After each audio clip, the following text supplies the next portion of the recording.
me? For real?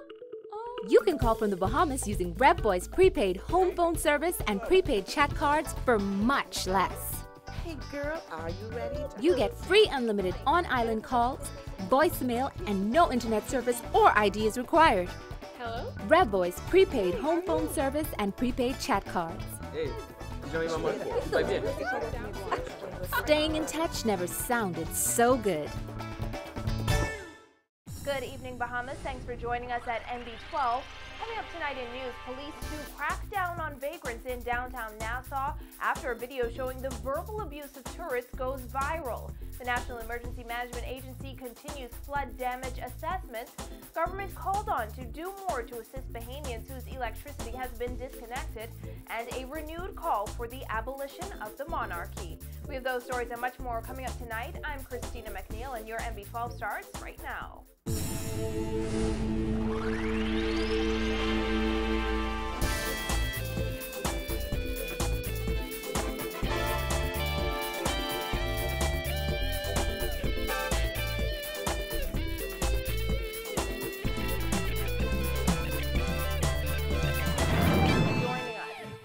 Widely circulated video showing an explosive exchange between a Bahamian and a group of tourists on Bay Street has left many Bahamians irate. The video clip, which shows an elderly woman yelling at tourists and using profane language in front of children, was reportedly recorded about 2 years ago. However, it recently surfaced online, getting more than 120,000 hits on popular social networking sites Facebook and YouTube. The video has angered many Bahamians who fear the bad publicity could ruin the Bahamas' reputation as a top tourist destination. Fanique Toot reports.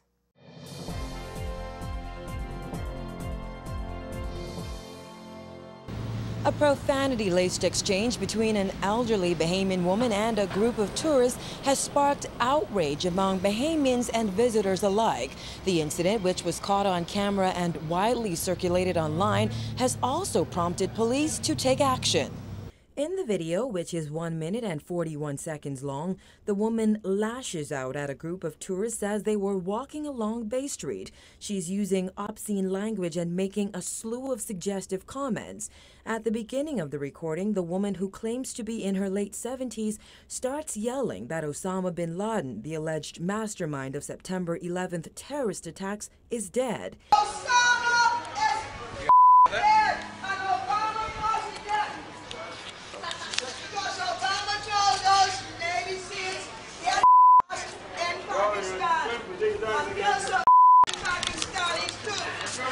She then appears to turn on one of the unsuspecting men in that group, asking who he is and asserting that he is a foreigner in her country. Who you are?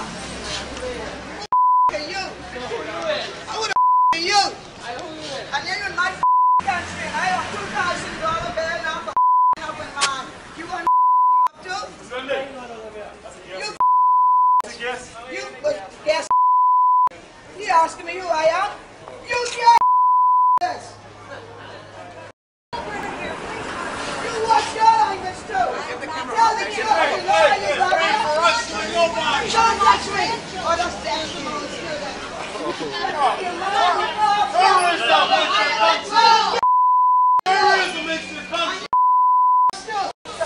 One of the men could be heard asking his friend if he is capturing this spectacle on camera. A Bahamian man is then seen trying to calm the woman down and tries to lead her away from the area.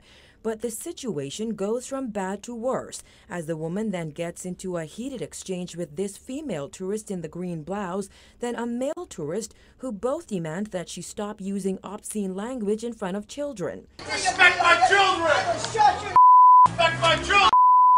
You don't have one! Finally, the woman is led across the street, drawing comments from locals and tourists. What? Yeah, man, it's crazy. Crazy, it ain't question nobody, whole country's nothing. The unidentified woman's behavior has also drawn the ire of Bahamians, who asserted that incidents like this one will negatively affect our #1 industry. I think that's actually disappointing, because somebody one of her age and her stature should be actually carrying on that manner, one downtown, one in front of other tourists and in front of children, and it doesn't set any kind of example for other persons coming up. We already have so many other problems in our country. Why do something on a worldwide stage that actually ended up being circulated on Facebook and YouTube, because that's where I actually saw it. We rely on the outside. And when you find persons in our society degrading the very person or the very industry that helps us as a nation, then we have a serious problem. Some people even suggested that police arrest the woman. It's not even a matter of it being tourists. It's simply disgusting because you can't go around cursing individuals or saying exactly how you would feel in a very disgusting manner. And so I feel that the policeman should have arrested her, hauled her off to jail, because had I, being a male, been out there doing that, I am pretty certain I would have been arrested. Something should have been done about it. Why? Because that isn't right. That just isn't right. That is, like I said, discrediting Bahamians. That isn't right, and that's number one in the street tourism. You understand? Superintendent Ashton Greenslade told NB12 that the incident happened back in 2011. He says police are now working to prevent such behavior. Greenslade, who is the officer in charge of the Central Division, said he was not available for an on-camera interview today. He said he saw the video, which reportedly received over 120,000 hits online late last month. Since then, Superintendent Greenslade says police have cracked down on vagrants, arresting 5 people in the downtown area just yesterday. From now on, he says, if vagrants cannot explain to officers their reason for being in the Bay Street area, they will be arrested for vagrancy. Reporting for NB12, I'm Vonik Tood. While police are still searching for the suspect or suspects responsible for robbing 2 American visitors outside Atlantis Resort and Casino early Sunday morning. Assistant Commissioner of Police Anthony Ferguson tells our news team the tourists were approached by a gunman demanding cash outside Atlantis Royal Towers around 1 a.m. yesterday. After robbing the pair, the suspect reportedly fled the area. No injuries were reported. It is unclear whether the tourists were entering or exiting the hotel at the time of the incident, but it is believed the visitors were guests at the resort. According to police, the suspect was only described as a dark man. Calls placed to hotel representatives were not returned up to airtime. Anyone with information into this incident is asked to contact police at 919 or 328-TIPS.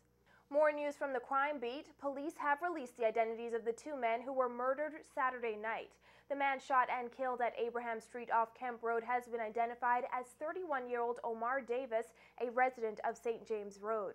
Davis was reportedly fatally shot when he arrived at the Abraham Street residence around 10:30 Saturday.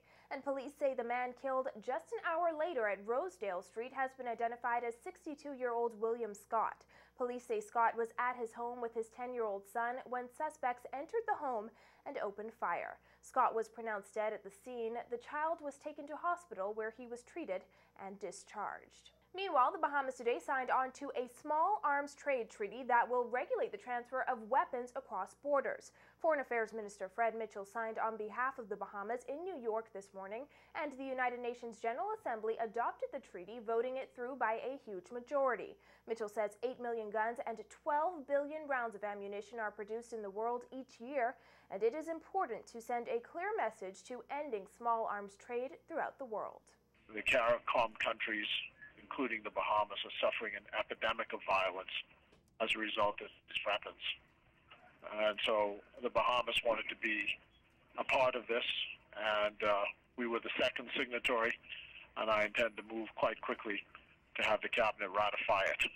Mitchell says the next step will be ratification. He adds that steps have already been taken to address the flow of weapons from manufacturing states like the United States to the Bahamas. The Prime Minister has been on to the Secretary of State or the former Secretary of State, and the U.S. government is quite aware of our concerns about the violence which is being let loose on our societies because of the guns being exported from the United States of America. So this is priority number 1 for us, and we intend to do everything on the domestic and on the international side to make sure that its provisions are implemented and that all the manufacturing states are held to account. According to a Reuters report, the U.S. was not among the dozens of countries that signed the treaty today. The U.S. is the world's #1 arms exporter. In a statement, U.S. Secretary of State John Kerry said the U.S. will sign as soon as the official translations of the document are completed. In other news, nearly 2 weeks after a storm flooded hundreds of homes in pockets of New Providence, officials from the National Emergency Management Agency, they say they have visited more than 1,200 homes so far. NEMA's Senior Assistant Secretary, Gail Monker, says between the May 22nd storm and May 28th, teams visited just over 1,100 homes. She says 372 of them were damaged and 296 homes had no damage. As for the remaining 468 homes they visited during that period, Monker says no one answered the door. Assessments were suspended after a flood alert was issued for the entire Bahamas last Tuesday. Assessments continued in Elizabeth Estates, Fox Hill, and Nassau Village on Saturday, with teams visiting over 150 homes. Monker encouraged impacted residents to visit these urban renewal centers to pick up claim forms. The Pinewood Gardens Urban Renewal Center on Bamboo Boulevard.